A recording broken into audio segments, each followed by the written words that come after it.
ఇవాళ ఉత్తమ్ కుమార్ రెడ్డి గారు ఈ జిల్లాకు సంబంధించిన మంత్రి నిన్న ప్రెస్ మీట్ పెట్టి చాలా మంచిగా వడ్లు కొంటున్నాం, అసలు ఎవరికి ఇబ్బందే లేదు, అసలు మేము కొన్నంత మంచిగా వడ్లు ఎవరు కొంటనే లేరు అని పెద్ద పెద్ద మాటలు మాట్లాడిండు ఉత్తమ్ కుమార్ రెడ్డి. అయ్యా ఉత్తమ్ కుమార్ రెడ్డి, నేను ఎక్కడి నుంచో మాట్లాడతలేను, హైదరాబాద్ లో ఏసీ రూమ్ లో కూర్చొని నీ లెక్క మాట్లాడతలేను. నీ జిల్లాలో చౌటుప్పల్ మార్కెట్ లో రైతుల మధ్య రైతులను పక్కన పెట్టుకొని మాట్లాడుతున్నా.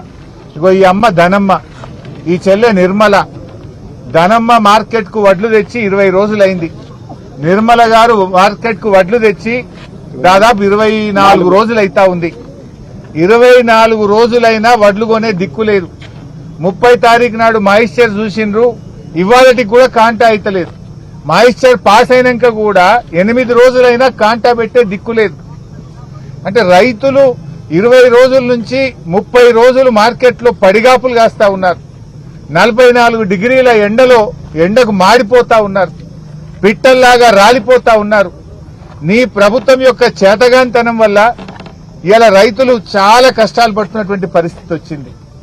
అంటే వడ్లమ్ముకోవడానికి నెల రోజులు పడిగాపులు కాస్తే తప్ప వడ్లమ్ముకునే పరిస్థితి లేదు. ముందు మీరు మాయిశ్చర్ చూడడానికి 10 రోజులు తీసుకుంటున్నారు, సంచులు ఇయ్యడానికి వారం రోజులు తీసుకుంటున్నారు, కాంటా పెట్టడానికి వారం రోజులు తీసుకుంటున్నారు, కాంటా పెట్టినాక మిల్లులు దించడానికి ఇంకో వారం రోజులు పడుతుంది. ఆ మిల్లు దగ్గరికి పోయిన తర్వాత కూడా మీకు తాలుందని చెప్పి మిల్లులు 8 సంచులు, 4 సంచులు, 5 సంచులు లారీకి కటింగ్ పెడుతున్నారు.